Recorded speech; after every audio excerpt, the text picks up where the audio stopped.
Welcome back to part 2, deterministic modelling. When I saw modelling I thought, hey, I'll Google search that, and this is what I came up with. A couple of models here. I think it's a different type of modelling. So if we come down here, that's better. Mathematical modelling. And what is mathematical modelling? Well, it's trying to make a mathematical model or picture or description of a practical situation, and that could be a graph, a formula, trying to analyse some practical situation. Remember, I said math studies is a great subject. It's a practical and applied subject. So there are actually two types of modelling. In this part, we're going to look at this type of modelling here, which is called deterministic modelling, and then later on in part 3, we're going to look at this sort of modelling, which is actually empirical modelling. So what's the difference? Can you see it? Well, deterministic modelling is where you are trying to make a mathematical model of a situation where the parameters are predetermined. We know in this cylinder it has a height and a radius, and there are definite predetermined mathematical relationships regarding the radius and the area of the circle and the height and the surface area of that round part of the cylinder. So this is predetermined, and so we should be able to come up with an exact model. In fact, Hayes and Harris treat deterministic modelling after, I think it's in part C of their chapter 2, after the empirical modelling. But I want to do this first because I think it leads on nicely from your work in part 1 here of with the functions, which is 2A in Hayes and Harris, because you were working with formulas there, and now we're going to put some of those to use in actually modelling a practical situation. We're going to come back and do this problem later. I think the problem there was to find the size or the dimensions of a cylinder which would have a maximum surface area, something like that. And so we'll come back and look at that. Okay, so down here, what is this one? This one is empirical modelling. As I said, empirical means from experiment or data produced from there, giving you some pattern here, and our job as mathematicians is to find or to model that data.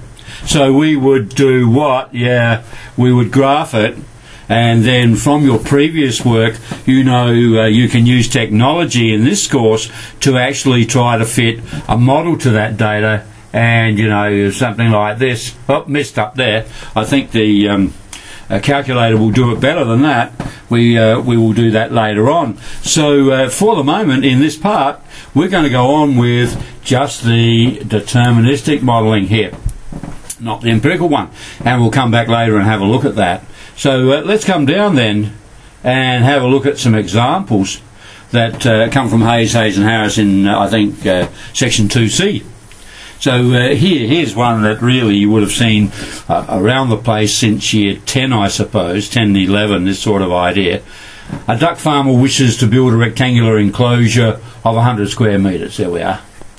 The farmer must purchase wire netting for 3 of the sides, as the 4th side is an existing fence of another duck yard. Yeah, okay.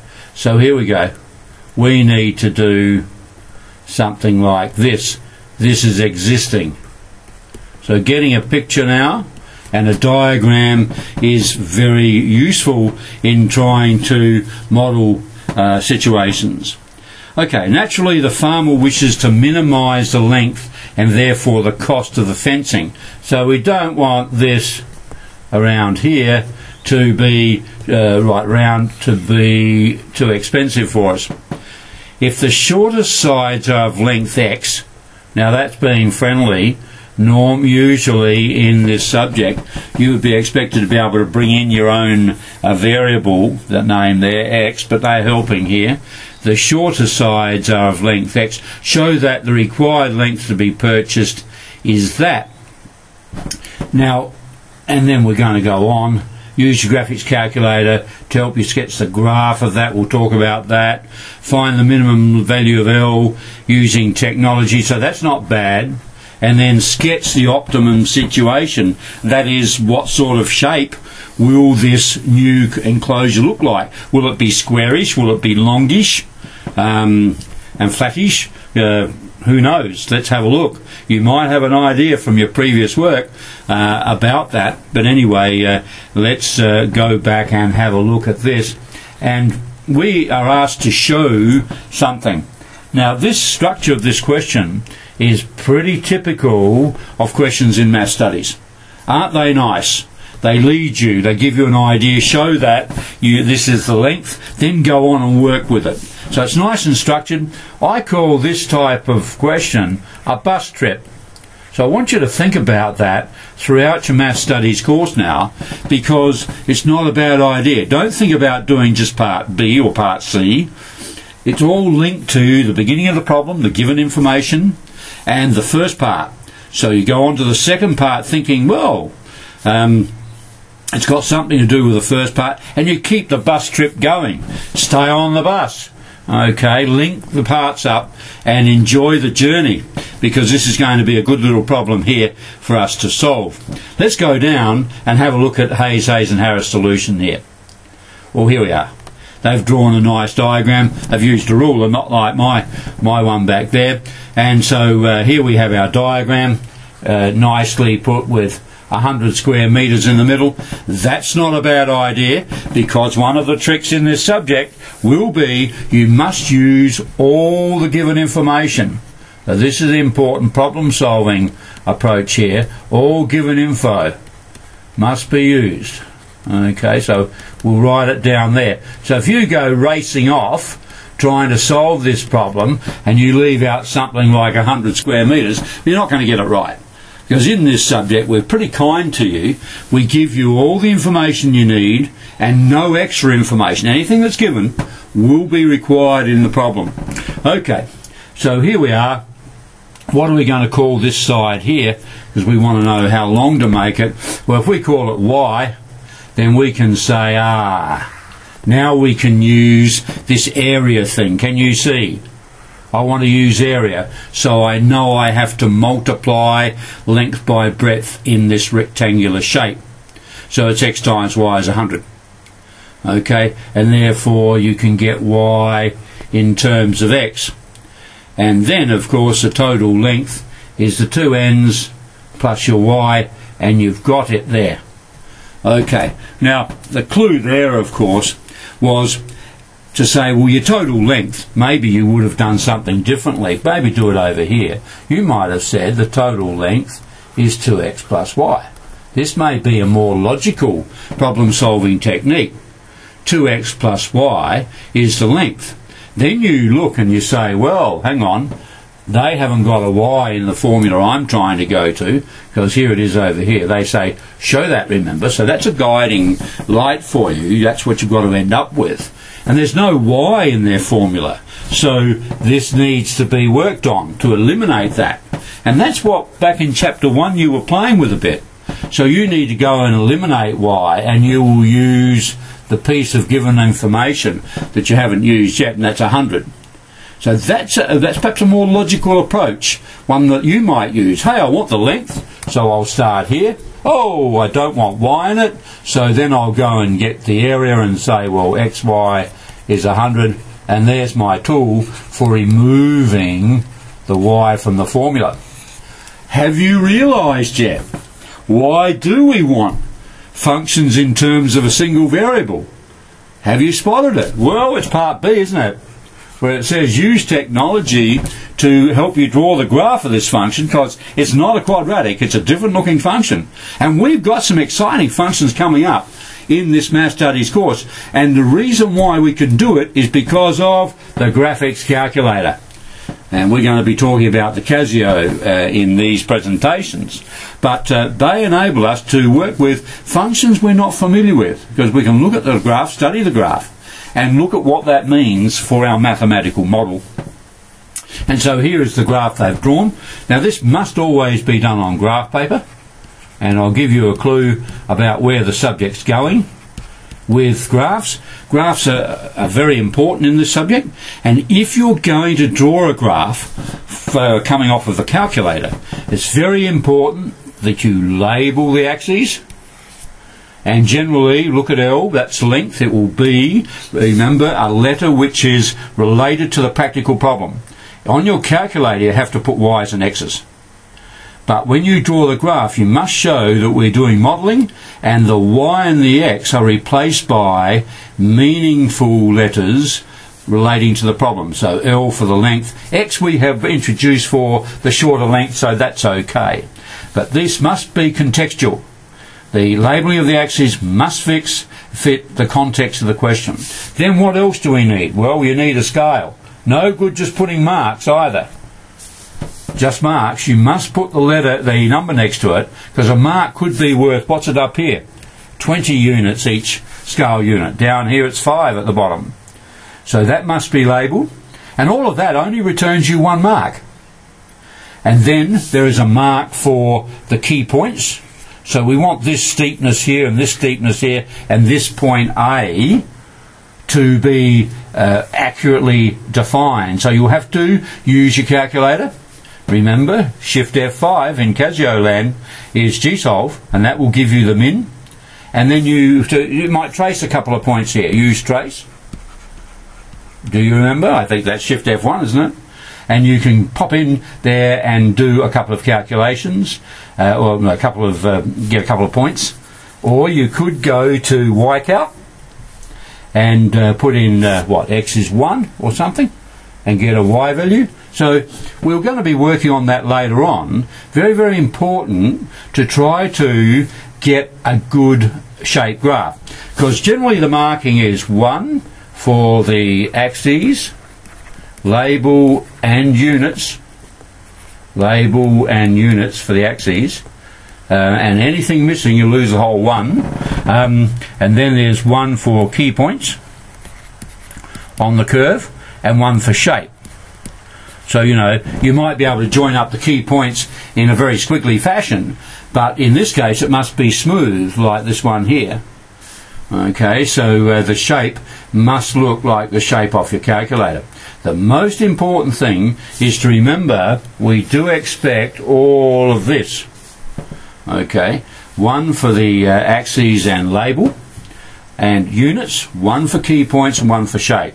So what we're really asking there is, does the student know what's going on basically? What are the values involved in this problem, not just copying a squiggle off of the graphics calculator. Okay, in part C, the coordinates of A are that to 2 decimal places. This is not usual. This is not usual. In this subject, the default is 3 significant figures. So here it really would be 7.07 and 28.3. Unless in the context of the question we needed more accuracy and that accuracy was meaningful. Maybe that's dollars and cents, in which case we would always take money problems to the nearest cent. That would be 2 decimal places there. Okay, so keep that in mind. So the minimum value of the length required is the X is 28.8 and the X value is 7.07. So we really don't need the 28.28 because the question says what are the dimensions of the paddock or field that is going to be made here. So we only want that X value. And if we look at that, when X is 7.07, remember substituting back, here it is over here, I'm going in there, Y is 100 over X, there's 100 over 7.07, which is approximately 14.14. So what do you notice? Yeah, it's basically a rectangle whose length is twice its depth, if you like, or breadth, whatever. So here it looks like this. Okay, and you might think of some mathematics regarding squares and things, regarding maximising and minimising areas and stuff like that. So there's some interesting relationships there.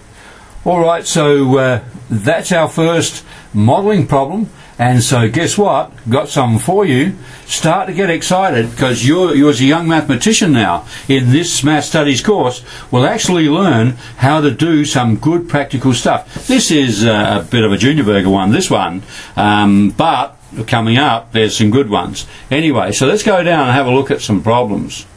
So we'll just go to the first two there. I can't fit all these on the one page, mate. Okay, so here we are. The first problem there. They're giving you diagrams here, and that's generally what we do in this course. Most problems will have a diagram for you to study. This is important because some students have more language difficulties than others in being able to decipher, if you like, a lot of words, and the difficulty there is overcome by also having a picture alongside. So that is generally the method. Now, I want you to start training yourself, please. Please do this. Can you see the bus strip? Right, read the problem carefully. Usually read it a few times. Get the idea. Label your diagram. And then get on the bus. Here we go. Get on the bus. Right, just remember where you're going. I have to achieve this. Then I'll probably want the function in terms of a single variable so I can graph it. Then I'm into technology and I'm home. Okay? Bus trips. Okay? Build up your logical problem-solving approach thinking of a bus trip. Alright, so about now it's time to pause the presentation and have a go at that, but we might come back and do that. Let's have a look at the other problems. So here we've only got 6, I think. So I'll bring up 3 and 4, so you can flick to that later. I think that's all down there. No, oh no, there's F in 4. So there's question 3, and you can come back and pause this anywhere, of course, to pick these up, or get it from your textbook. So there's question 4, and then coming down, question 5. There's only 5 questions here, so maybe we'll make it easier for you later by getting 4 and 5 on the one page, can we? Yep, we can. Here we are. Okay, so that's all nice. Think of the bus trip. Look at the plan of these questions, because they do indicate a problem-solving approach. Get a formula for the quantities involved. Use all the given information. Get, therefore, a formula in terms of single variable. Why? Because you want to use technology to maximise or minimise the value, perhaps. And then you do it with technology. So there is a definite approach there. Okay, and I might go, when we go back up, I might list those down so you can see the pattern happening there. So let's go down to the solutions. Now I don't think I can get these all on one page. So when you've done a bit, so that's question 1 and 2 down to part of 3 down this side, and then 4, 5 and 6 over here. So you'll have to rewind and come to those. So I'll do that. So you've got all of 3 here, and right, so you'll be able to rewind at any stage there and come down this side, 4, 5. Okay, something like that. Okay, notice that I've used Hayes and Harris fully worked solutions. You can look at the answers in the back, and that will be good enough. And then if you're not sure, you can actually look at these fully worked solutions. Pay attention, they're drawing good graphs here. Look at these points that they've labelled. Look at the axis scale. Yours has got to be as good as this. See how they have a good shape in each function by plotting some points, by y-calcing or tracing a couple of points and giving it a good shape. Well, let's come back up the top now, because I want to leave you with these problems. So here we are.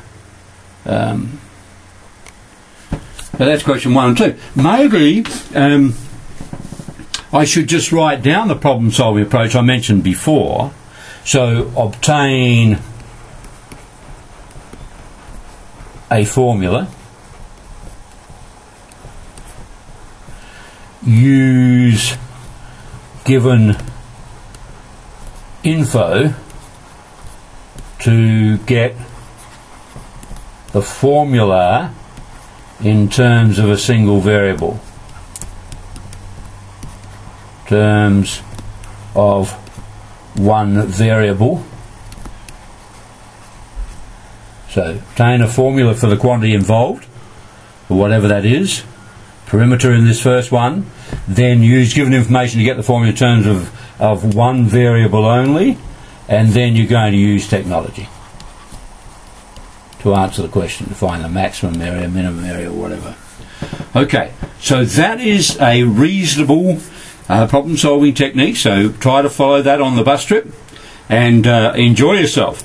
So I'll leave you with that now, so you can have a go at those problems, and maybe come back. Hang on, we'll just go down here so that if you started there, then we can just come down to those slowly there, and you can rewind.